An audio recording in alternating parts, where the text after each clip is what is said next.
makers, welcome to episode 10 of the Miss Leela podcast.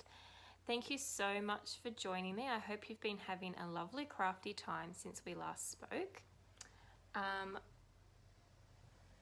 Sorry, I just spotted a delivery truck, but it's for next door. No special goodies for Leela. Yes, it's been a little while.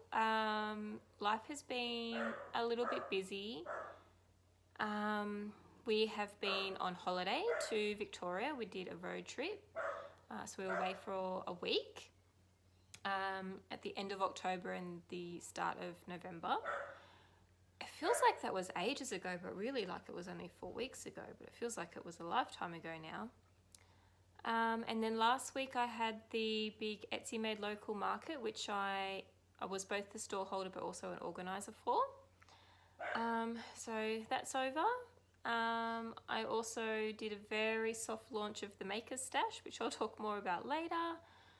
Now we've had numerous birthdays in November. November's always a busy month. Actually, for some reason, October and November, the last couple of years have just been super busy. Like we always seem to have a lot on. There are trips away on the weekends and weddings and it's a big bill month too. Big bill heavy month. Right before Christmas, which is not very nice, but anyway. So you can find me all across the internet as Miss Leela Handmade. I have a website, Instagram, Facebook, Pinterest, this YouTube channel, and I'll put all the links to where you can find me below. Okay, so let's jump right in. I've got a lot to share. Yes, I do have a fair bit to share. Of course, we'll start with the traditional weather report. And this week in particular has been very wet. We had a month's worth of rain on one day, which was Wednesday, and it was just torrential downpours. There was flash flooding in Sydney. So we've had a lot of rain, not just this week, but the past month or so.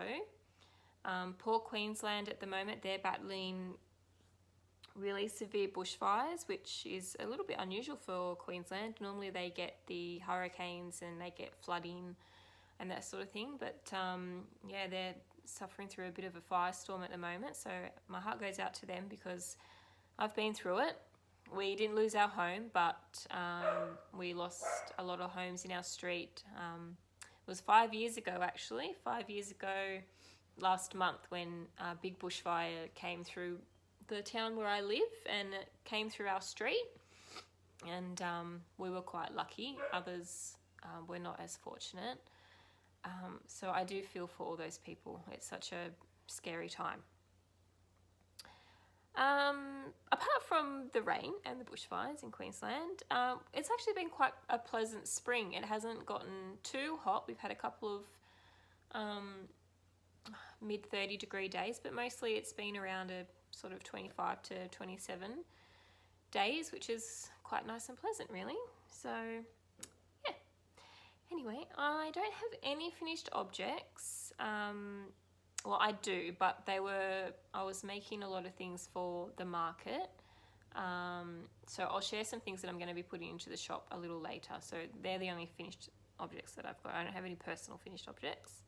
So we'll move along to works in progress. And you may start to realize that I'm quite a monogamous, maker.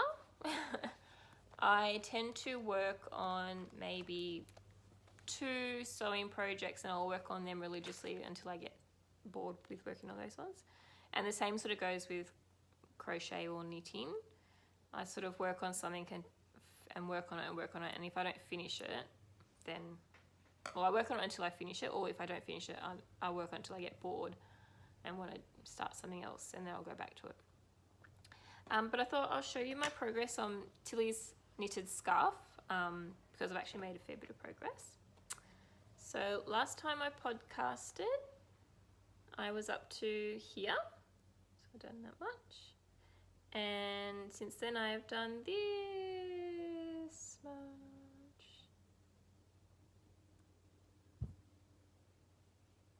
So it's still got a little ways to go, and I'm actually kind of wishing that maybe I had not made it so wide. Although, come to think of it, what I could do is turn it into just a simple little cow for Tilly, because it's for Tilly.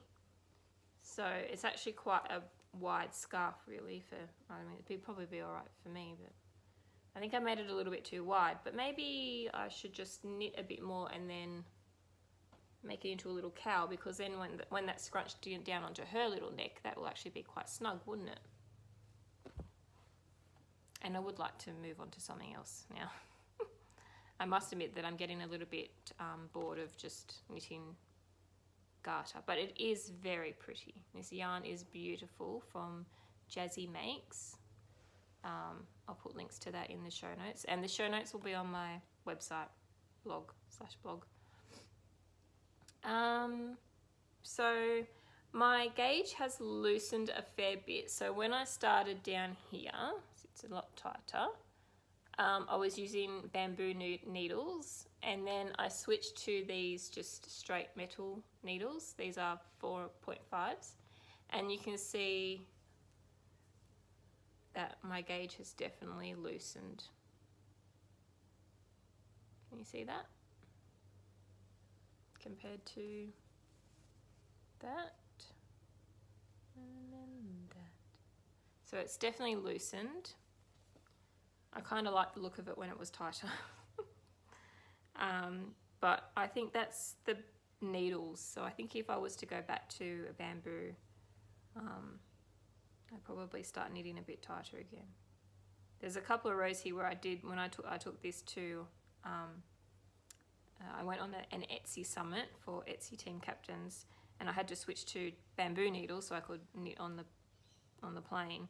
And there is a section here where it does go a bit tighter, and I think that's where I switched to the bamboo needles. But then it loosened up a bit again, so I don't know. But anyway, I haven't done any work on this for a little while actually, just because I've been busy with market prep. But yeah, I'm thinking now. I'm excited to finish it. I might just finish it and make it as a little cow for Tilly and start something else. I'd really like my next project to be something worked on circulars. So I'm thinking maybe a simple beanie, just worked on circular needles, so that I can have a go at that. I thought that might be a good project. I think it was much, was it earlier this year or late last year? Jacqueline Salem of the Brooklyn Knit Folk podcast made just a simple, I think a rib stitched hat. So it was just like a 2x2 rib, I think, and she just knit the whole hat like that and just decreased it at the top, and she used I think she said 16-inch circulars maybe. Anyway, I saved that podcast so I can go back and look it up, and I thought that would be a really good like beginner learner learning project, because that will be a good practice for rib stitch number one, but also a good practice using circulars. So I'm going to maybe do that next. I do have a pair of circular needles, I just can't remember what size they are. So that's Tilly's scarf.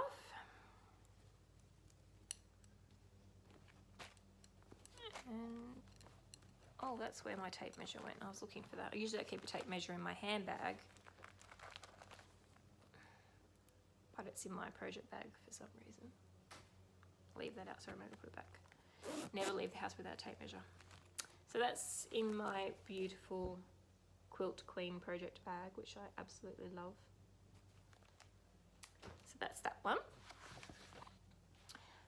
My next work in progress is my For Keeps shawl by the Velvet Acorn, and I've hit a bit of a snag. in that I've run out of yarn and I don't feel like the shawl is quite big enough. I've actually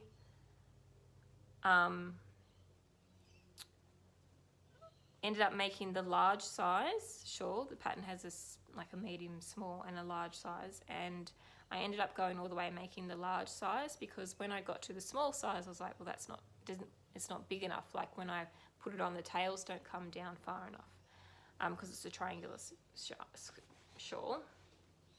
And so I kept crocheting to the large size, and now that to me it's still not large enough. Like I'll put it on in a minute, but it's still not quite large enough for how I would want to wear it. So I'm going to have to purchase another skein of yarn. So the yarn I'm using, this is all that I have left of this one, which is Smitten Kitten. It's DK by Ren and Ollie. So that's all I have left out of 2 skeins. And the other colour I used is this one, which is it on my show notes here still?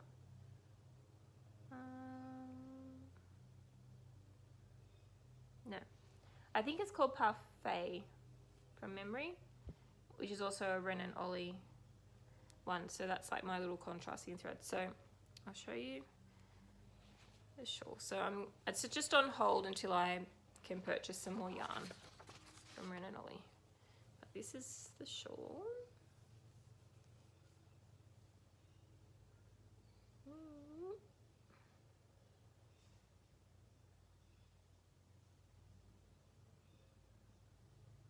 I love it.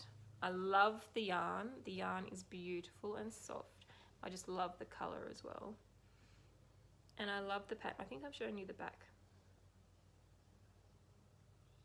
Yeah, I think I am actually. I think that's the front. Yeah. Isn't it beautiful? So I'll put it on to show you why I still think that these bits just don't come down long enough for my liking. Now it does have fringing as well. So you can see here, like, I'll just quickly stand up a bit. So that's like the shawl. So this bit I think is fine, but these just still aren't quite long enough. So I feel like I still need to do some more rows to make them longer. So they come. So I know that means that this is going to get bulkier as well, but that's okay because in winter that'll be fine. Because it's definitely a winter shawl because it's DK. But I mean, it's beautiful. And then I just, not even maybe, the only other thing I could think of maybe doing is, because I've still got heaps of that, I could still just continue doing more of this and not this, but don't know. What do you think? And then to do the fringe, which is going to be quite long fringe, I'm going to need more of this anyway. So still going to have to order another skein just so I can do the fringing. But you can see like it's not big enough. It doesn't sit unless I really, tighten it a lot more. But even then, like, it's still. So I didn't do a gauge swatch. So lesson learnt there. I used the recommended hook size, and normally, like, I don't feel like I've crocheted too tightly. I'm a tight crocheter, mostly because I'm used to doing amigurumi, and so with amigurumi you've got to crochet tightly so that all the stuffing doesn't come out. But I found, like, when I was crocheting the baby blanket for my best friend, I found that I thought that was quite loose because it was also a four ply yarn. So that was quite, and a slippery yarn, being a baby yarn. Just give you a little close up while I talk. So I don't feel like I've been crocheting too tightly, but I think I definitely, maybe compared to how she crochets it, maybe my gauge must just not be the same. So it looks like it would be big enough, but so I'm thinking I think what I'm going to do is just do a whole nother of this section and then the border. So I need to unpick this, which is technically the border, and stitch another of these 2 rows and then another whole section and then the border again, and then I think it will be big enough, fingers crossed, and then I'll do the fringing. So, but it's surprising how quick this has worked up. I surprised myself. I don't feel like I've spent hours and hours working on it. And you may notice, because I watch podcasters all the time, knitting and crocheting ones, and everyone complains about all the ends they've got to weave in at the end of the project and how much they hate that, I decided I was going to do it as I went. So every time I went to pick it up to do some work on it, I would weave in the ends of the previous time that I worked on it, and that would be my first job before I got the pleasure of actually working on the crochet. And you know what, I'm super glad that when I do finish this, I'm not going to have heaps of ends to weave in, because I have to make heaps of tassels, and I think that's going to be just as tedious.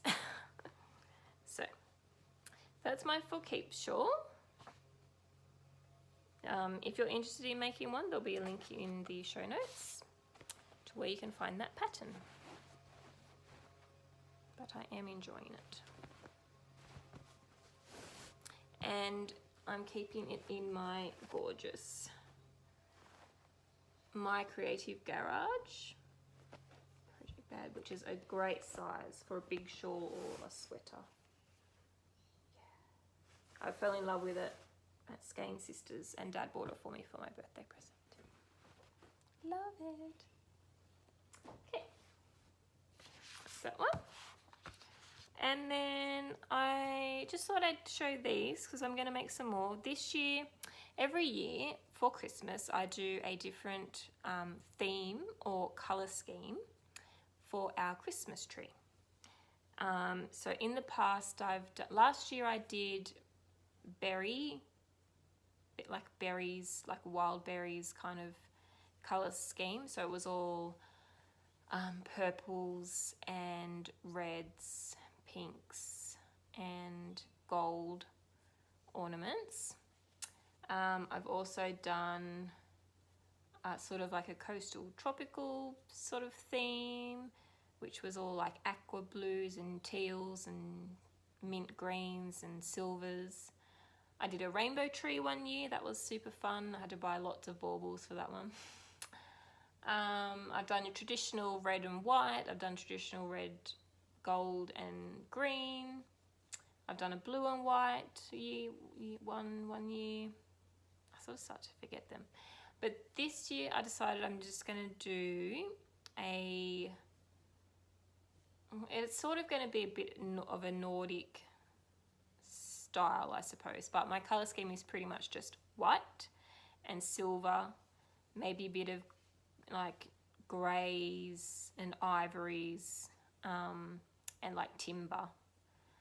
So that's sort of where that kind of Nordic, I suppose, Scandi kind of style comes in. But the colour scheme, I really wanted to keep it really white and neutral.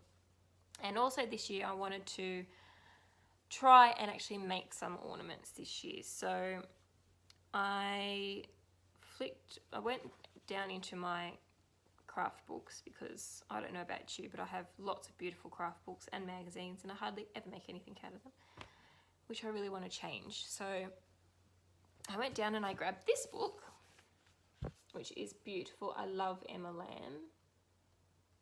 Her designs are just so pretty. Really modern granny chic. Sorry, I'm poking out behind the camera there. Yeah. So I bought one of Emma's signed copies, which I was super happy to get. But what originally started was, I was thinking what I wanted to actually do was make some quick little things to take to the market with me.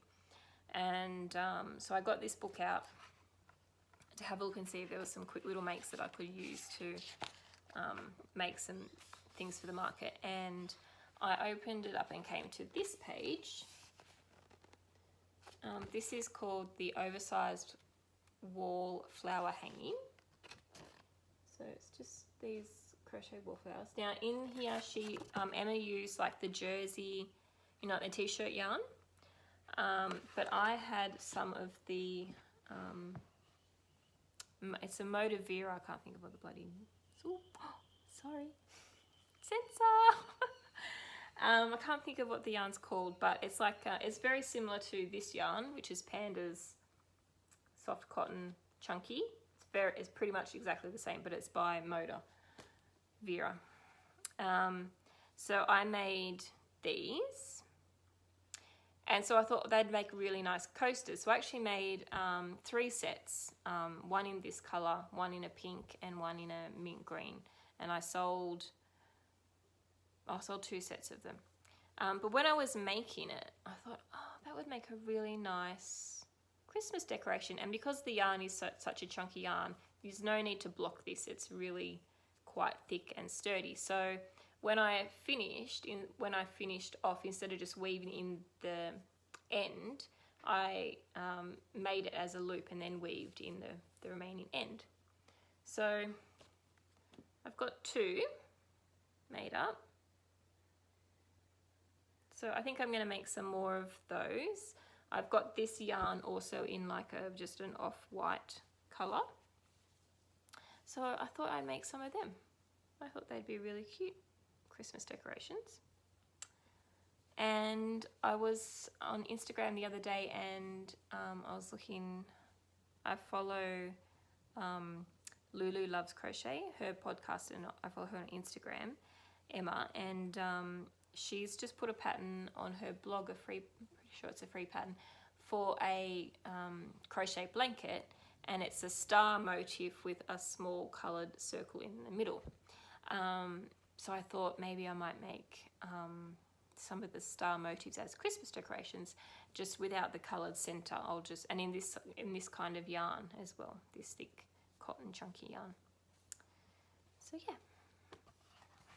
Sorry for my little swear before.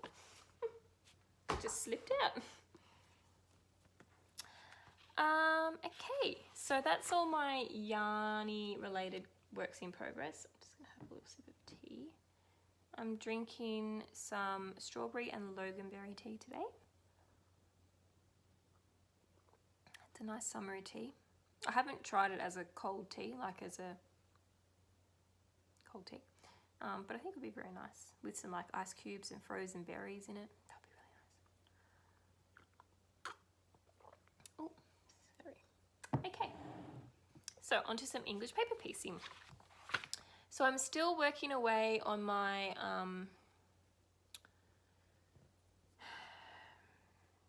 what did I call it? My Liberty Mosaic mini quilt number 3, which isn't going to be the final name for it, but it's on my quilting frame at the moment, so it's a little hard to show because I'm hand quilting this one. I had a bit of a hard time deciding how to quilt this one. I didn't want to do all over machine quilting like I did with the last one, the octagon one. So I just didn't think it would really look that great. And I really wanted to pick out this motif that the hexagon and diamond shape has made. And I felt that if I did like lines, you know, just going across that way or whichever way I did, it would just kind of lose the effect of this motif in the quilt. So I decided to hand quilt it, and I'm not using quilting cottons. I'm actually using embroidery floss, so like just your standard DMC embroidery floss cotton. I'm using just 1 strand of embroidery floss, but I've picked it out. You can probably see maybe on this one the colour, like a colour from within the print, the fabric. And I've stitched around each hexagon. So that's what I've done with the flowers.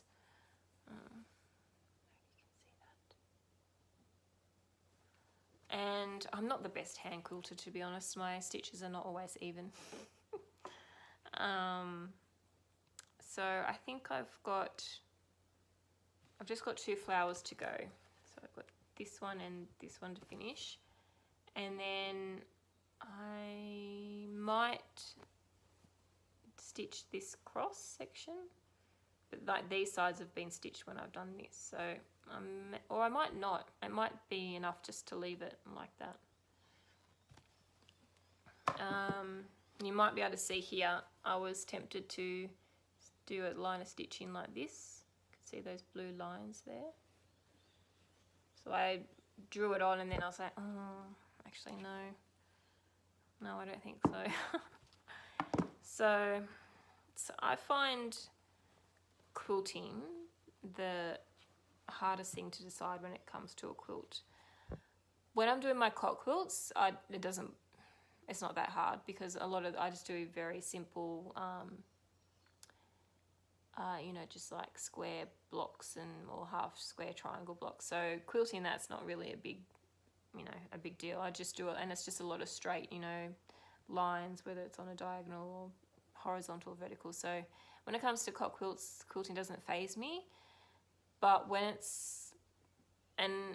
I've been doing these hand-pieced smaller mini quilts and I get to the quilting part, I'm like, oh, I just don't know. I don't know, because the quilting can make or break a quilt, you know, like it can look fantastic or it can just destroy the whole thing. So it's kind of one of those things. So anyway, and hopefully I'll get a bit better with my my hand quilting. It's not too bad. It's fairly even. And you can't really see the stitching on the back except for maybe where I've used a really bold. It's very hard to show you because it's on the frame, but except for where I've used like this blue thread, that sort of stands up on the backing fabric, but the other colours don't because they're very similar and they blend in. So hopefully I'll have this one. Well, I'm going to try my very hardest and have it finished for the next podcast. So now that I don't have, now that the market's finished and I don't have to spend time making stock for that, I can focus back on finishing my projects and on doing all the sample pieces for the paper shapes. So yeah, so that's that one. And I'll show this one next. So this is just a little custom order project that I'm doing for my lovely friend Madeline. She's asked me to make a doll's quilt for her daughter for Christmas. She's got a beautiful little timber doll's bed that's painted in like a teal green colour. And so she asked me to make a hexagon scrappy little doll's quilt. So I was like, yes, I'd love to do that. So I'm using 3/4 inch hexagons for this. And this is what I've got so far. Madeline loves little floral prints and spots. And she's not a massive pink person. So haven't put too much pink in there, but there are some pink in there. And she's a big fan of Liberty like I am. So I've got some special Liberty prints in there. That's the back, just to see. So yeah, quite enjoying this little project. Hold it back easy. So it doesn't actually have to grow much more than this. Probably another few rows at the top and bottom and maybe 1 to 2 rows either side and it'll be finished. These are all my hexagons. I love these large organza bags for storing my EPP projects in. Sometimes I store my EP project, depends on the project. So this one, because it's a larger size, I've been storing it in here, like as in the papers are a larger size. But some of my projects I store in boxes like this, little box, and I separate all the piecing into these compartment boxes. I'll go through this in a minute. So it just depends on the project, but I really do like these organza bags because you can still see what's in there, but it just keeps everything nice and tidy and together. So I'm on a bit of a hunt to find where I can bulk purchase some of these, and this size in particular is great because I can fit hexagons in there. I can fit my piecing in there, and if I'm going anywhere I can even put, you know, my cotton, my pin cushion, my needle and my scissors in there. So, and I just like that you can still see the project. You know what I would love to do though? Maybe sew them myself. I would love to maybe make or design some that have a fabric top with where the drawstring is, so that it's all fabric up here and then this part is all organza. Maybe with a fabric bottom. I see some organza project bags coming to the Miss Leela Handmade shop soon. That's another holiday project to start thinking about. Okay, so that's that one. So that's all my, oh no, sorry, I was going to talk about this one as well. So if you follow me on Instagram, you'll have seen lots of tidbits of this, what's happening in this box, very full box. And all of this is all my organized shapes. So I've been playing around with just how certain shapes go together in English paper piecing. I'll show you these ones first because they're at the top. So I've been making lots of these little hexagon star blocks.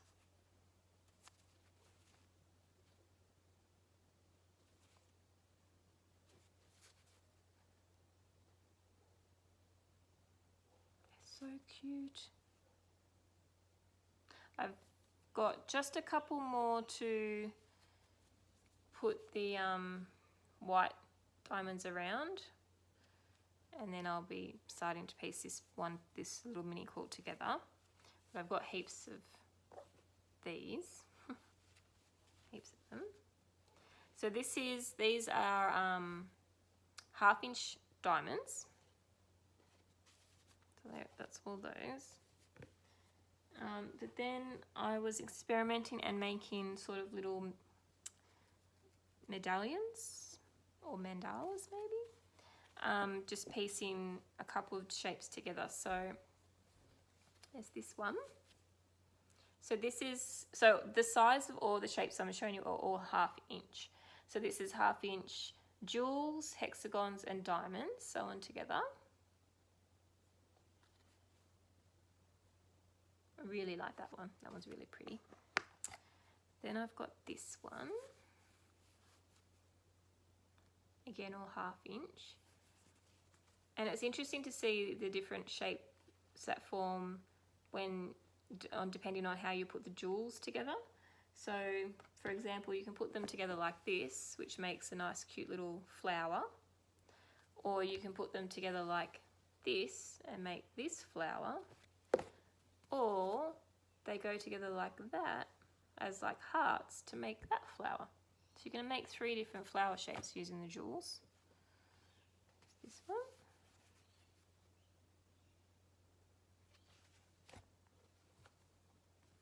This one. I really like this one. See, that's the other shape, jewel shape.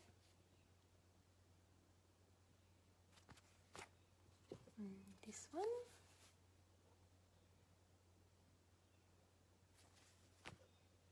This was the first one I did. So pretty. Oh, I can hear a black cockatoo outside. Don't get them very often. So, yes, I've had a lot of fun experimenting with these, and I'm excited to say that I will be putting together kits and writing the patterns up for these. And that will be coming in the new year, and it'll be coming under my new brand, which is the Maker's Stash. So I might talk about that now actually while I'm showing you this. So I did a very soft launch of the Maker's Stash on Instagram, mainly because all my papers for English paper piecing are going to move from Miss Leela Handmade to the Maker's Stash brand, and for the market, I wanted to take all my papers along, but I wanted to repackage them with the new the Maker Stash branding. So I did all that, and because I was sharing photos, I was like, oh, well, the cat's kind of out of the bag now because I've shown the Maker Stash on my paper packets, because I put a post up on Instagram. So then that quickly led me to making an impromptu account for the Maker Stash on Instagram, which is _makers_stash. So you can go ahead and follow me over there. And so that's where I'm moving my papers to. And also next year I will be bringing out my own patterns and also kits. And I've got some like some make-alongs, some ideas for make-alongs, some ideas for sort of like kind of like block of the month subscriptions. That where you'll get the papers and the next set, and then like a pattern, and then you'll get in the next month you'll get the next set of papers and the next part of the pattern kind of thing. So I've got some ideas for that. And also I will be starting to sell, probably more so at craft fairs than online, but I'll be starting to sell the Sew Line glue products, as well as the needles I use and the thread that I use, hopefully. So yeah, that's all coming next year. So in the process of expanding my paper range and the sizes available in each shape. And I've got to, well, I don't have to, but I want to make samples of all the shapes and sizes, and also like obviously sample quilts of my designs and that sort of thing as well. So, but I'm very excited, and I'm so glad that now that I've got the market out of the way and I know that I'm not focusing on sort of handmade items to sell anymore, I'm really excited. So I can't wait to share with you what's coming up with the Maker Stash. So I'll just finish showing you what I've got in this little bucket of goodies. So this is another one that this one's finished. I just need to applique it and frame it, probably in a hoop. It's all 1/2-inch diamonds. And this one is the jewel shape made into little hearts with 1/2-inch diamonds. I'm thinking of making this into a some sort of kind of like little project bag or something, rather than framing it like I do with a lot of the other ones. And I've got these two as well, which will probably, these will be framed, appliqued and put into embroidery hoops.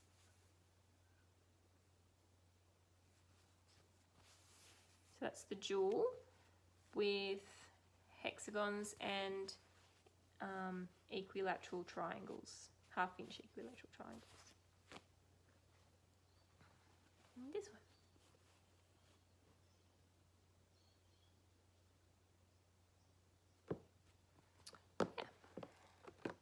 So that's the sort of EPP that I've been working on lately, apart from all the hexy hearts I'm going to show you later for shop news. But yeah, so I'm really excited. I'm excited about what's coming in 2019. And I'm looking into doing some craft fairs and patchwork shows next year with the Maker Stash. Just sort of getting my ducks in a row for that. I'm trying to work out which ones I want to do.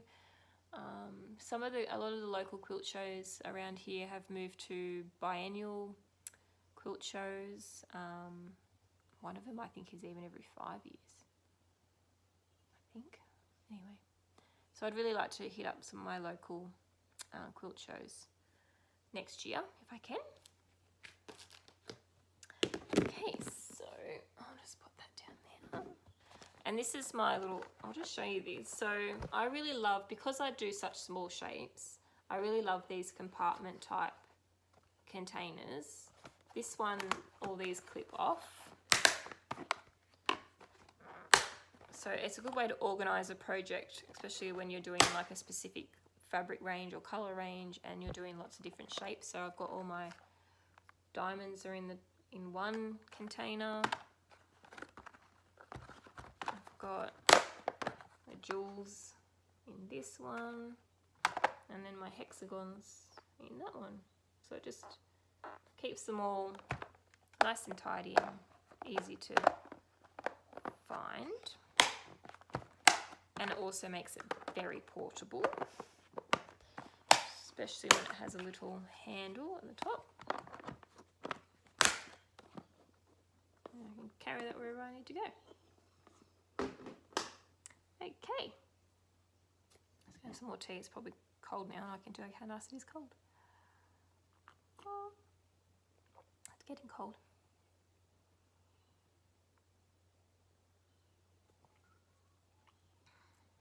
Okay, so that's all my makes that I have to share at the moment, for the moment. So I thought I'd show some goodies that I picked up on our holiday to Victoria. So we drove to Victoria. So for those of you who aren't in Australia, you may not realise how massive this country is. I mean, you probably think, yeah, Australia's a big place, but it is a massive place. And like the whole of the UK fits inside the state of Victoria.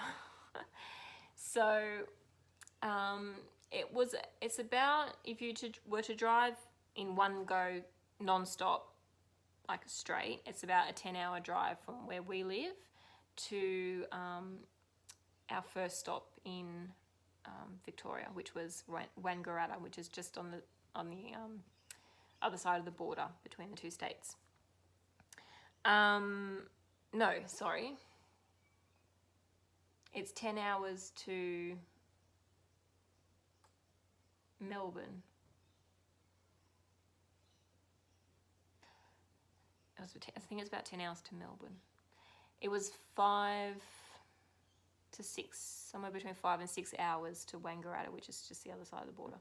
So that's where our first stop was. So we left really early on the Friday morning. We left at like 4:30, with the hope that, you know, we'd get Tilly in the car and she'd just go back to sleep. But she's kind of like me in the sense that when she's up and awake, she's up and awake.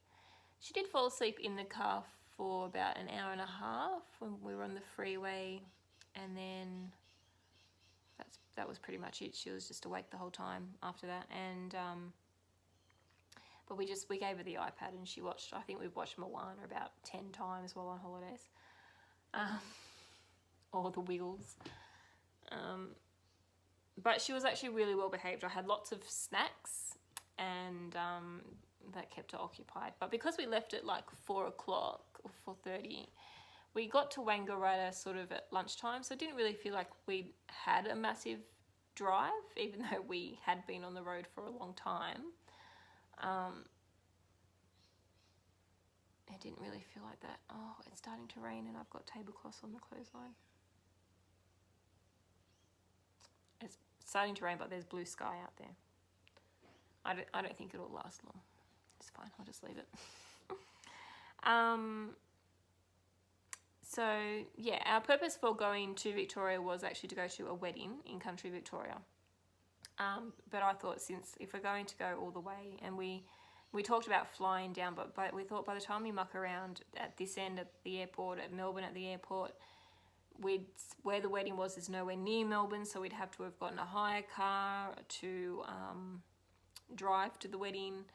And we kind of thought by the time we've done all that, we could just drive ourselves and make a holiday out of it and have an actual road trip.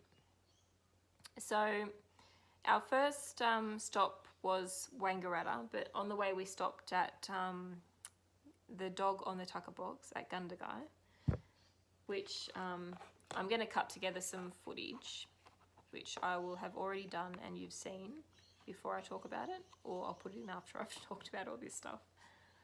And from the pictures on the internet, I thought this Dog on the Tucker Box was this really big statue, but it wasn't. It was about this big, sitting in the middle of a fountain. But I got a little pin, dog on the tucker box, and a little coin. I got these more for Tilly. I've got a treasure box for Tilly, and it's like little treasures and trinkets from our adventures go in it. So they're going to go in Tilly's little box. So we stopped there, and then we went on to Wangaratta, and we got to Wangaratta at lunchtime. So we had lunch, and then when I was planning our trip, all the stops that I had planned for like our overnight stops, I did a little search, as any crafty person would do, for local patchwork or yarn shops. And I discovered that Wangaratta is, as a lot of areas are in Victoria, a big wool industry area, big milling industry area. And I discovered the Wangaratta Woolen Mill. So I thought, well, I definitely have to check that out. Can't go there without checking it out. So once we checked into the hotel, Tim and Tilly just sort of rested a bit, and I went out and I went to the mill, which was just down the road from where we were staying. And Wangaratta Woolen Mills, I think they mill a lot of the panda yarn there. And I picked up these two colours. So this is colour 7 and colour 4.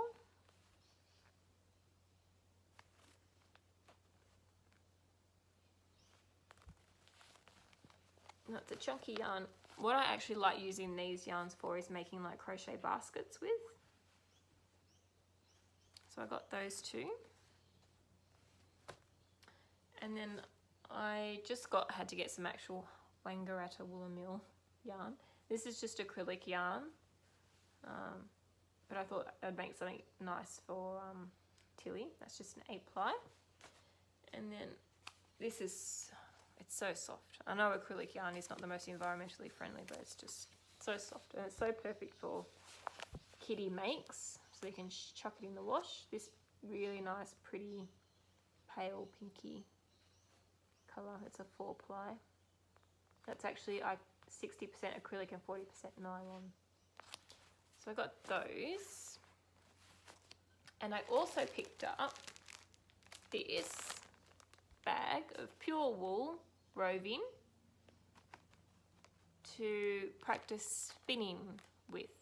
So you may remember a while ago I purchased a Turkish spindle, and I still haven't learned how to use it properly or practice with it.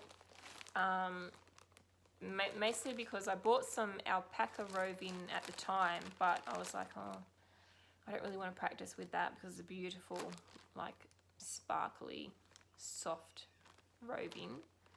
And I just want something just plain and simple to learn the process with. So that's why I got this. Because I thought that would just be, and it's pure wool. It's actually really soft. It's not scratchy at all. So I've got a friend who is a spinner, and she's going to give me a bit of a lesson. I'm going to go practice with her. So that's my yarn spinning. And sorry, I'm just going to put these back in this bag. I also picked up Wangaratta Woolen Mills bag. And they had a lot of patterns at the mill. So I picked up a few pattern books actually. So I got this pattern because I just really fell in love with it. It's a beautiful version in a mustard colour on the back. I just love the little pom-poms. Aren't they cute? So this is just called Crochet Cow by Clacton's Australian Superfine Merino. I thought that was just really pretty.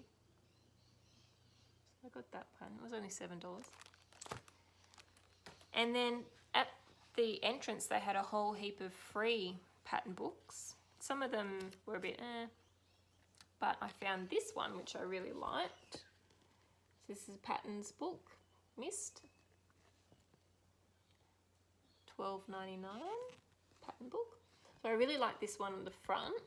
So this is all, no, that's knitted. I think it's all knitting actually. So obviously I've got a fair way to go before I can make any, well, a lot of the things that I've liked in these books. But my mum knits and she's happy to knit for me. But I really liked this pattern. Really nice. And I love wearing these kind of bolero little tops, especially in spring. So that one's really nice. And it's a nice simple cardi.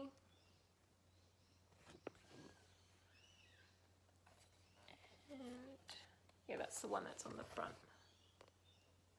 Yeah. So I thought that was a pretty good freebie book.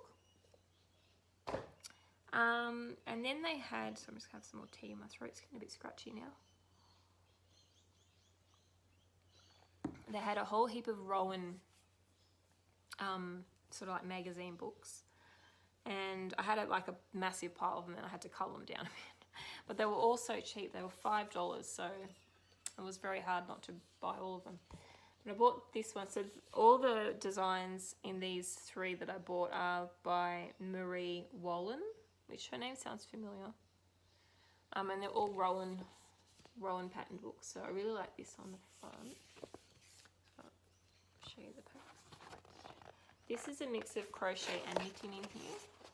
So this one's a cute little top. And I skipped some pages. This top's gorgeous as well. Got this pretty detail at the top.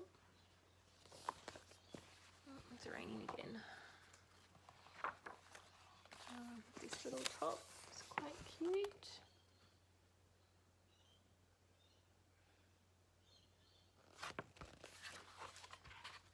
And this is the one that's on the front. I love this one. I love how she's wearing it as well, because I wear a lot of these kind of skirts. I love wearing long skirts. And it's like the back. Isn't it gorgeous? I actually want her entire outfit there. It's beautiful.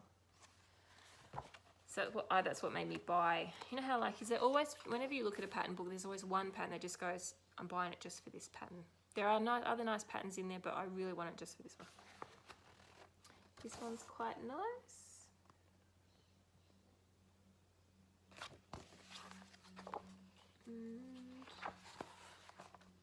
Yeah, I really liked this one. I'm not sure if this will suit me.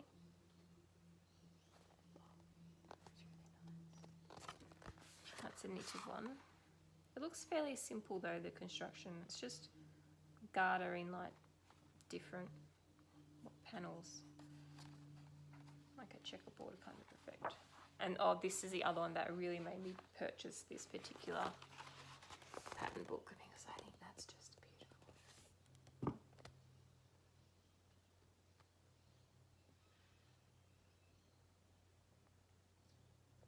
How nice is that? Love it. Yeah, so that's the Savannah collection. Rowan. Then I picked up this one. Now my mum is a great knitter, but she's not a ferrule knitter or a colourwork knitter. So I don't know, although not all the patterns in this book are colourwork, but I mean it's definitely way out of my league, and even my mum was like, don't ask me to make that because it's not happening. But I picked up this little one, she's called Once Upon a Time, another Rowan book, and there's some beautiful patterns in here. So the ones that I really like aren't the colourwork ones, because I know my mum can't do that, and neither can I. It's got this cute little beanie and scarf set, and this gorgeous cardigan. Also, I think it'll be a long time before I can knit any kind of cable in work. So another reason why Mum will have to make these for Tilly. Because it's just not going to happen for me for a while. I do love this colour work. The jumper's really pretty. It's an example of.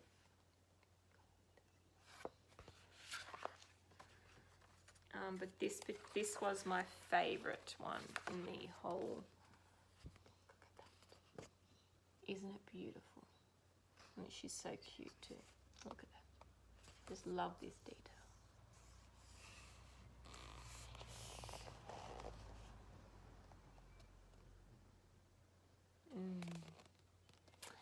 Yeah, so that's on the mumsy list of things to make for Tilly, because it'll be a while before I can do that.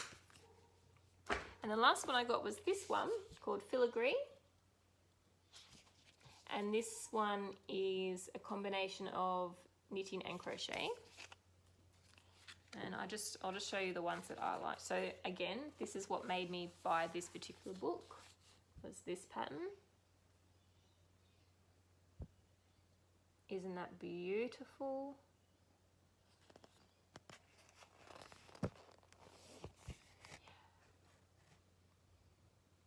Love it. So I really want to make that one. And then this one's quite similar as well. This one has buttons.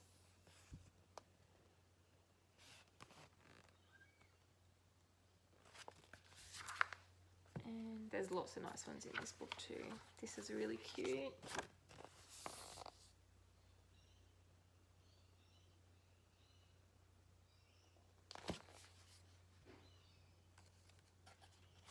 I really like the little edging on that at the top there. Really nice. I love this one. This is definitely my style. Really big, oversized kind of kimono type. That's the back. Look at that.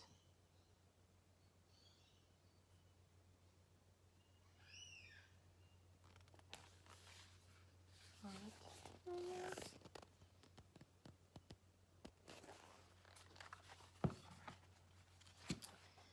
And this one kind of reminds me kind of like a bomber kind of style. I'd actually really like to put a zipper in this, because it's not fastened at all, except there's a button up the top here. But I think that would be really nice with like a zipper, like a rose gold zipper or something, so that you can zip it up. And this one, I like the top part, but I do not like this, which is like strings of chain or stitch or something, which I think if I was to make this, I would just make this longer and have this as the end, you know, and not have this section at all, because this is really pretty. This is a bit yuck. So yeah, so that's that one. Okay, so in Wangaratta I also found a little patchwork shop. I didn't buy any fabric because I've been trying not to do that. I have bought some fabric on my trip, but I was trying to be really good. But she was having a bit of a book sale, and I think this is one of the books that she used to keep in the shop so that people could just read them while they're in the shop at workshops or classes. But she decided to sell it, so I picked it up for 10 bucks. And it's this book, the 1718 coverlet. So this book goes through the history of this quilt, but also has the paper, like the patterns for all of the blocks. So, and I do love a good historical quilt book, so I picked that up. $10. Yeah. That's not bad, is it? $10 for a hardback book. Yep, so that's my purchases from Wangaratta. So after Wangaratta, we were driving to Boort, which is a tiny little town in Western Victoria, out in the country. The wedding that we went to was at Quambutuk, which is an even tinier town. But we stayed at Boort in the caravan park on the lakes. But on the way, or just outside of Wangaratta, is Glenrowan, which is famous as the place where Ned Kelly lived and died. So we had to stop. So we stopped at at Kate's Cottage, which is the museum. And in my little video montage, you'll see some footage of the museum, which was actually quite good. They had a whole like mock-up of Ned Kelly's cottage with all the rooms and stuff. You could walk in it. So that was pretty cool. And we stopped at the place where Ned Kelly had his final stand against the police, where he wore his armour, which is just a park now. So I picked up for Tilly for her adventures box, a little pin for that. So then after the wedding, we went on to Ballarat, and we stayed at Ballarat for 4 nights in a beautiful, cute little cottage, just outside the main centre of Ballarat, right near a place called Lake Wendouree. Was this beautiful big lake, and you can walk all the way around the lake. And we did a couple of little walks with Tilly along the lake, which was really nice. I'm just going to pause for a minute because my husband's just come home and he's going to come in the door any second and slam it. I'll be back in a sec. Back again. Okay, so where was I? Yeah, so when we were in Ballarat, we took Tilly to the wildlife park there. So you get to, they've got lots of kangaroos, so you get to pat and feed the kangaroos, and they had crocodiles, some snakes and lizards. They had dingoes, wombats. They had echidna, which was hiding, couldn't see the echidna, and koalas. And so we got our photo taken with a koala, and we got to pat the koala.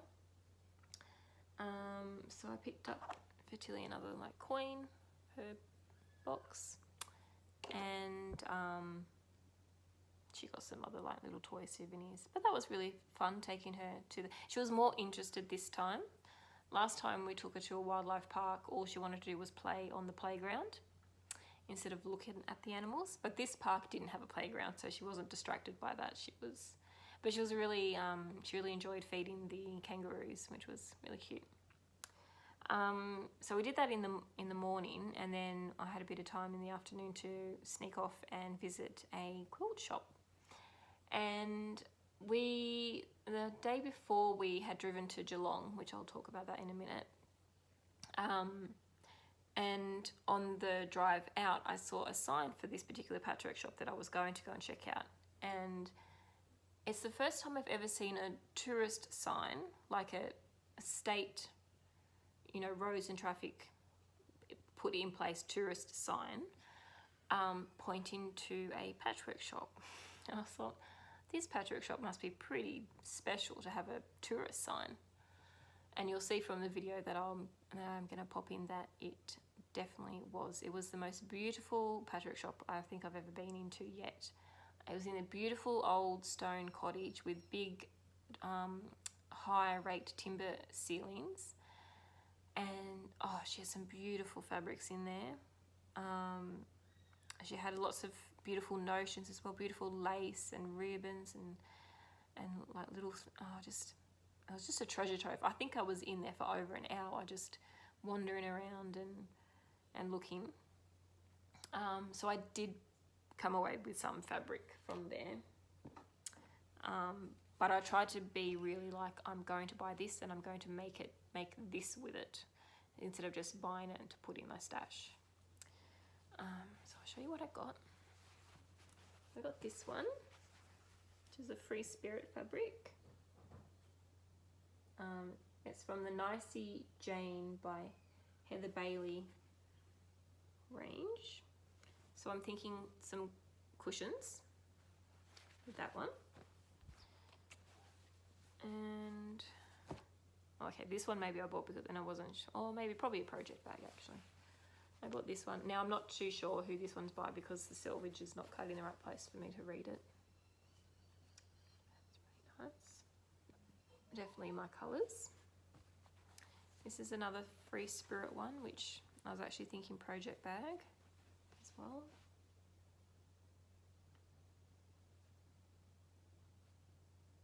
Very pretty.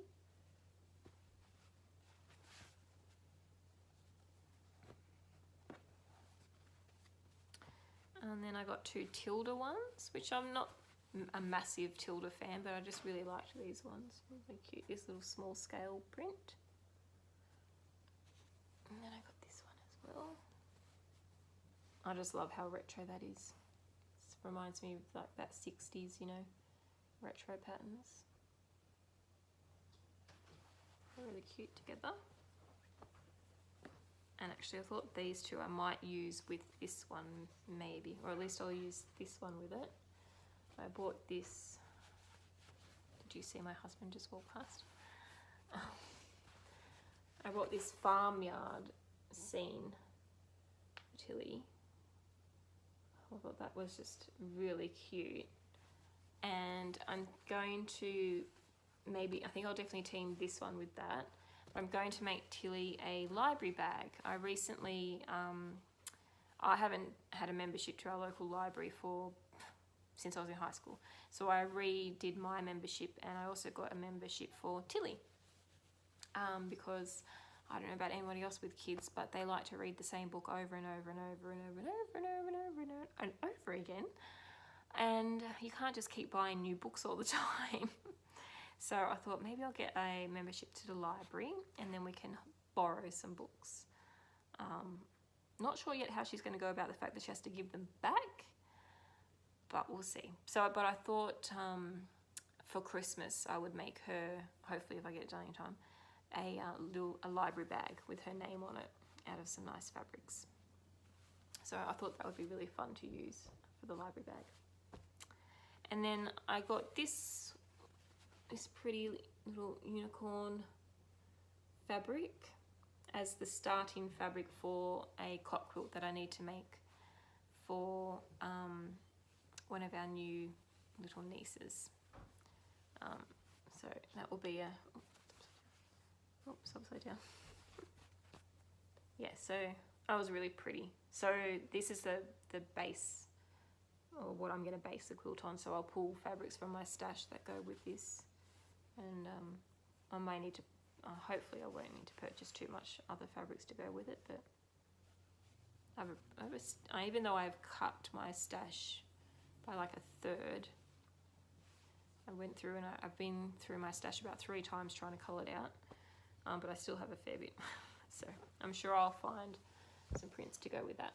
So they're my fabric purchases. And I also found this book there, which I was immediately attracted to in my quest to try all kinds of craft.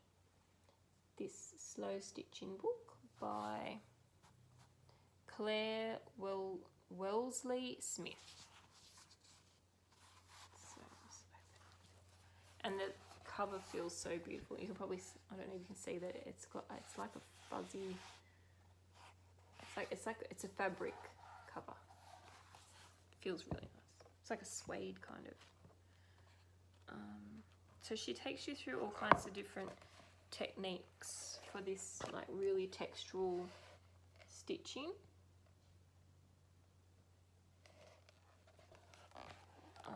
Which I'd really like to give a bit of a go. This is really stitching over the quilting. I don't know about anyone else, but I'm loving at the moment. When we went to the Quilt and Craft Fair this in July, I was mesmerised by all of the quilts that used sashiko style stitching for the quilting, or even Cantha style quilting.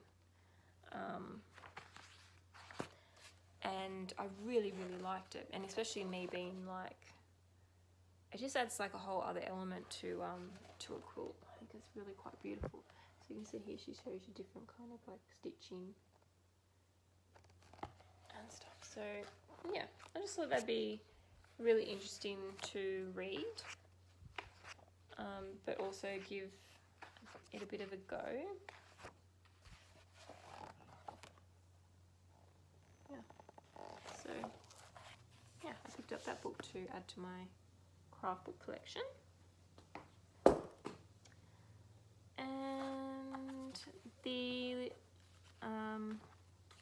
so we went to Geelong for one day. We drove down to Geelong, which is down on the coast. And unbeknownst to me, until I googled Geelong and what's there, what crafty shops are there, the National Wool Museum is in Geelong.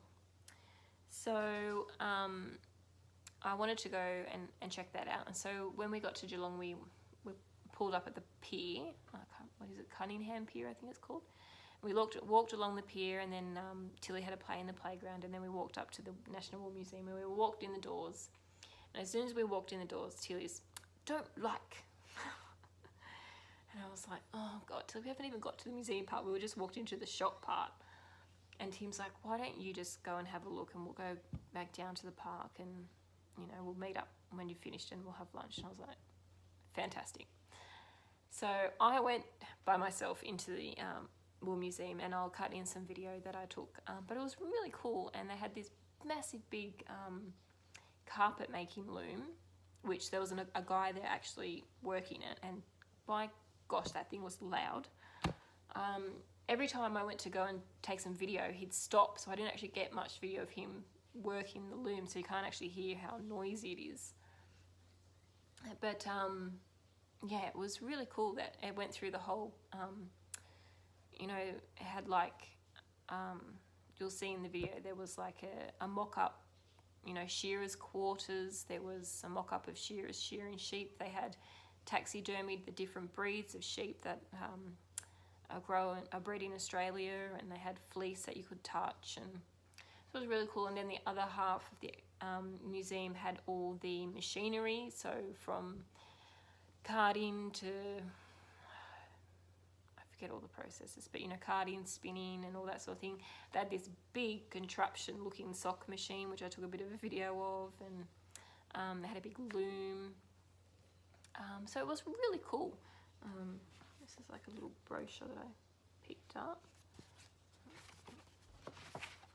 It's, yeah.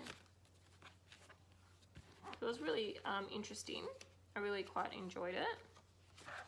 I think they, quite often they have, when it's the right time of year, they actually do shearing demonstrations in there, like for the school kids to come in and see, and that sort of thing. And, oh, this is Gail. I'll just show you this. This is Gail's Patchwork Emporium, her little brochure. And it has beautiful gardens as well. There's the house, beautiful stone cottage, and the picture inside. And she's beautiful gardens all around. It was just beautiful. Anyway. So yeah, I really enjoyed visiting the National Wool Museum. And then we had lunch, and Tilly had a ride on they've got a big carousel, one of the, like an old merry-go-round. Merry-go-round or carousel? Carousel. The merry-go-round is the one that's, yeah, the carousel with the horses. So she had two rides on that, which she loved. And then we had lunch just on the water there, and then we went to a brewery in Geelong as well. So when we go away, I look for the patchwork and yarn shops, and Tim looks for the small batch breweries. We each have our own things that we like. The important thing is that we let each other go and enjoy those things quite often by ourselves, sometimes together. So yeah, and then on our way home, we passed through, we went through Bendigo, So of course I had to stop at the Bendigo Wool Mill.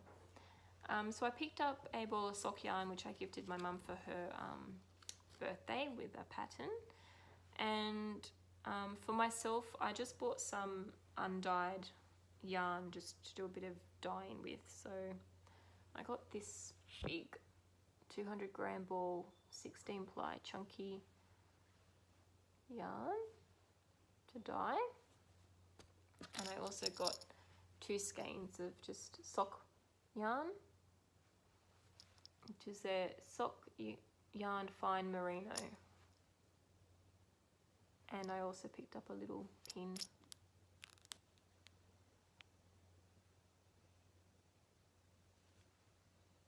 That way maybe. Yeah. So I'm going to do some dyeing while I'm on holidays. Yeah, that's all my goodies. So now that I've shown you, I can put them all away. Yeah.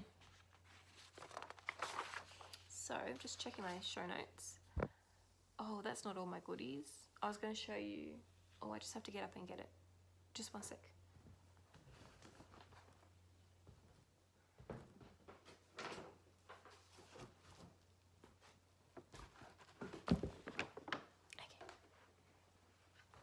I thought I'd share the handmade love and show you what I got from the Etsy Made Local market, and just chat about that for a little bit. So it was amazing. It was our 3rd year doing the Etsy Made Local market, and probably our most successful market to date for all store holders. For me in particular, in terms of sales, it was definitely my best market ever. And from what I've heard from other store holders, it was also their best market. So it was so lovely to see so many locals come out and support small handmade and indie businesses. And I did a little bit supporting myself. So from my friend Beck, who has Beck's Monkey Business, she's also on the committee, I bought some little friends. So I bought these 2 for our nieces Molly and Pippa. Ooh, how you know? Aren't they? It's just, oh, look at that. Just look. They just make me laugh. They're so cute. So I thought I bought those for the girls, and then I bought just one for Tilly. I just saw this one. I thought, oh, that's so cute. A little polka dot one. So I bought them for the girl, for Molly and Pip and Tilly for Christmas. And then I bought Tilly a dress from Archie B, from the lovely Emma.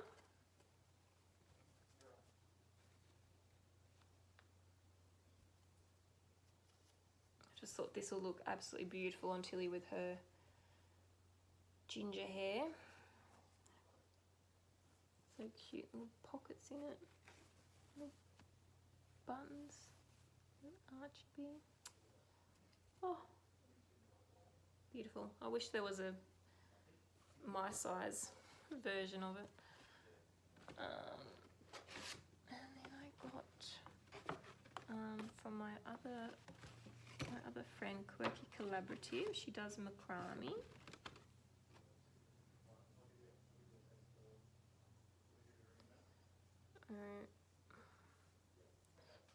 I just fell in love with this little cute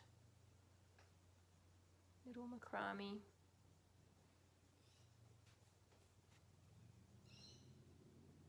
Little wall hanging in this beautiful dusty pink yarn, because totally my colours.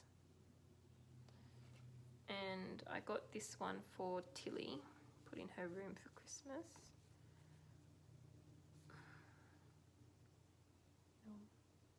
Rainbow.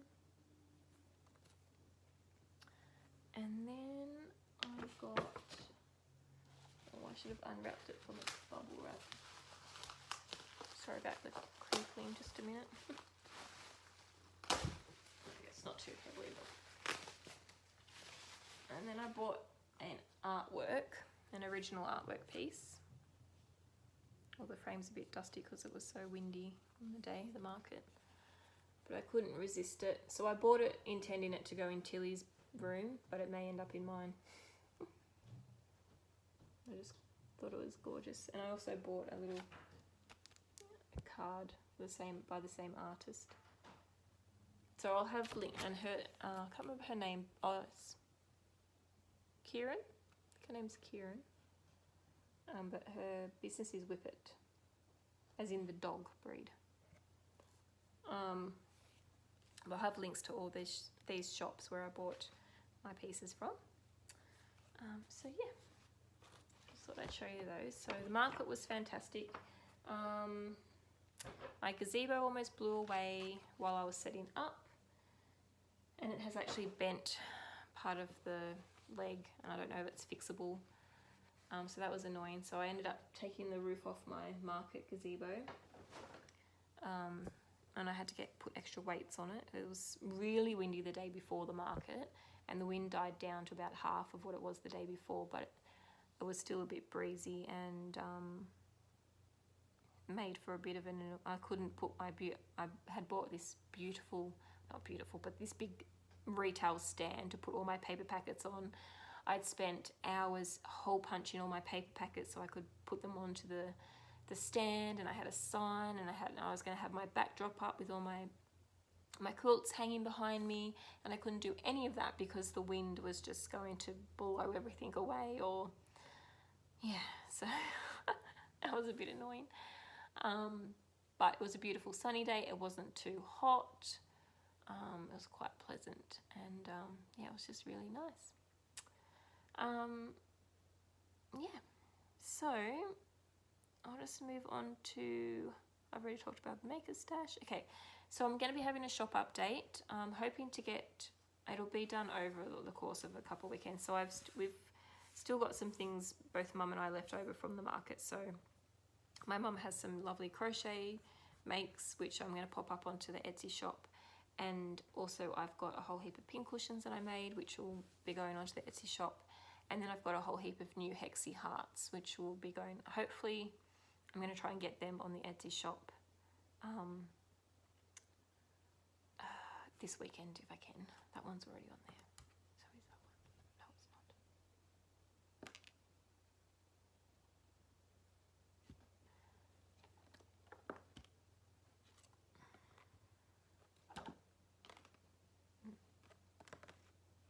Anyway, so I was just going to quickly show the Hexie hearts that will be going into the shop. Some of these I think are in the shop already. I can't remember which ones. But this one will be going in the shop. This one.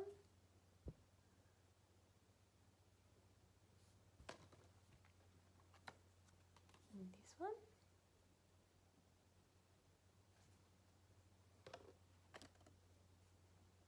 This one.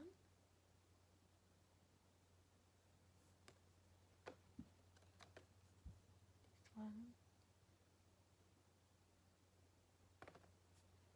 And this one, which I feel like is already in the shop. I can't remember. I made like 8 new ones, and I didn't think I'd sold that many, but it turns out I did sell some. So I'll be listing those hopefully over the weekend if I can find some time. I've already taken the photo, so I don't need to do that. And the listing is already written for them. I just need to actually upload everything.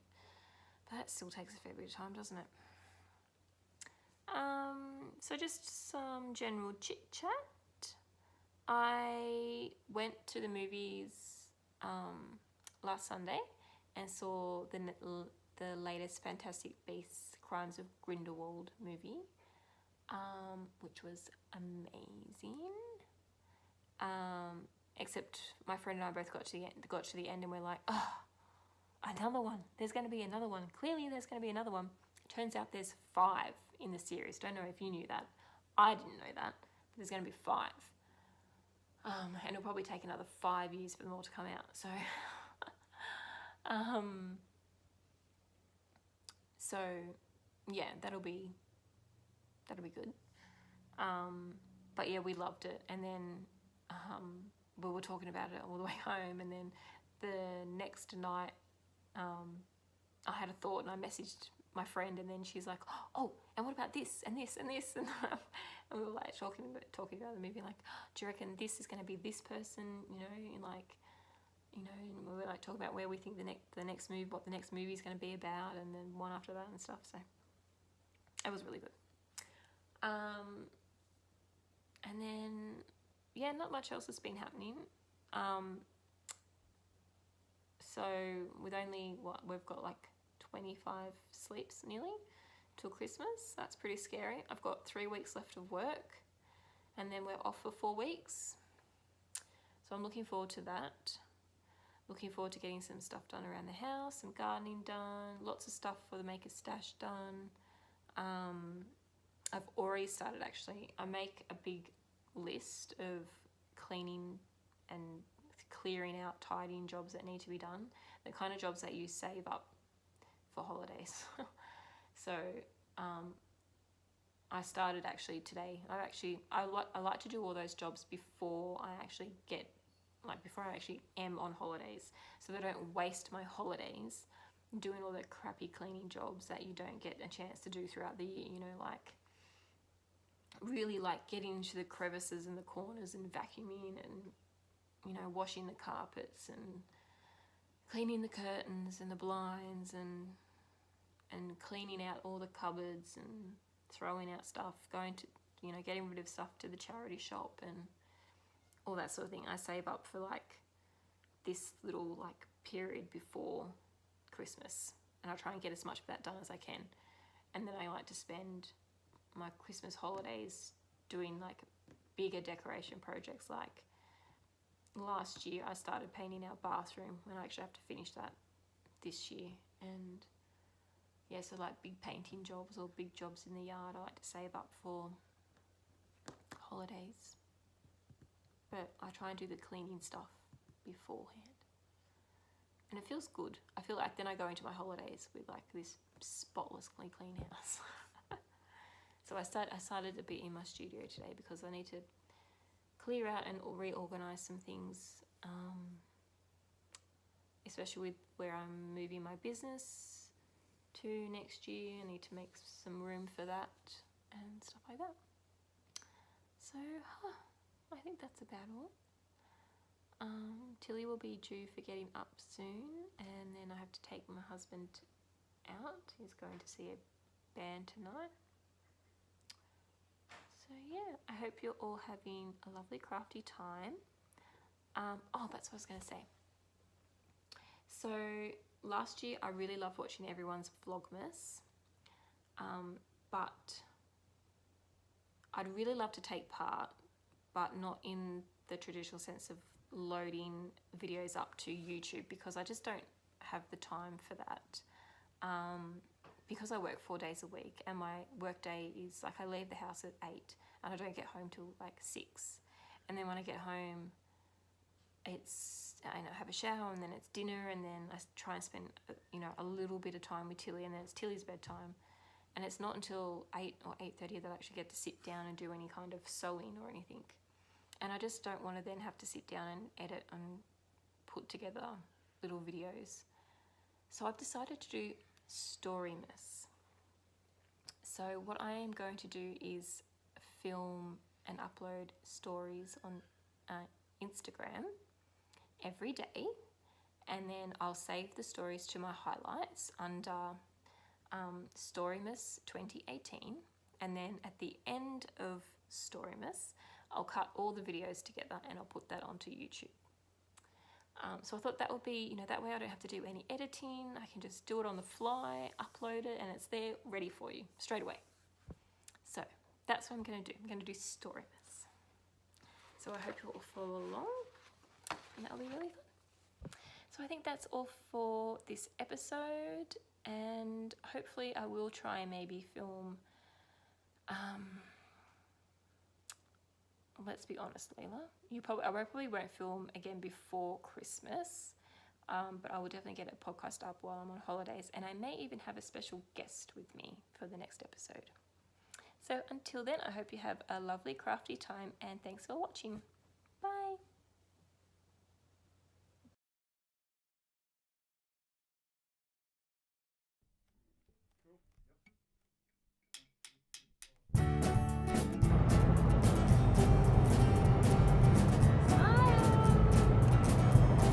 We're on a road trip to Victoria.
Look, Tilly. Look at the old sewing machine and the little boots. Okay? You'll be good in the market somewhere.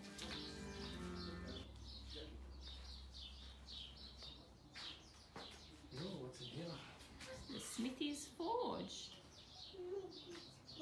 Smithy's Forge. You walk past with the donation.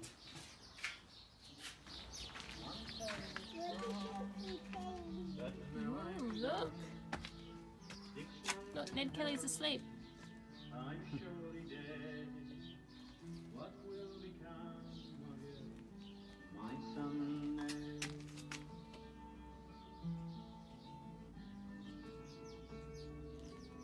Look at the old dolly Tilly on the bed. Want to play beauty? Can't you see I'm dying now, my eyes growing dim? Though you're just a lad of 10, I'm trusting in your boy. Kitchen and dining room. Always call me your father's pride and joy.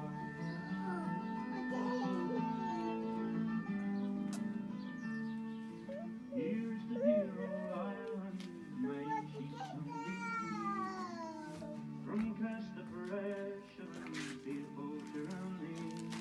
With courage in your step, little lad, you'll fight.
the seed up there.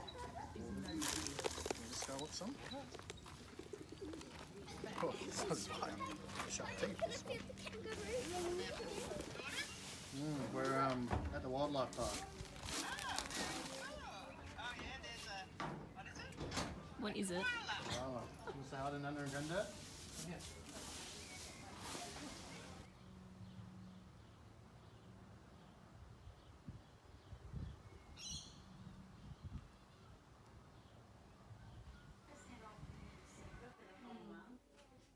There's a 30% off one on the last Saturday in June, but that's usually, it is online as well. But that's just purely a one-day, whatever's in stock is on the rest. Whereas at least at this December, it was if you want, we haven't got it, we can get it in. Oh, okay, that sort of stuff, yeah. And yeah, and then 10% sit it over that way, and you just fiddle with it and you get your bags on. So that's that. But I'll show you with paper how to do your front, because that's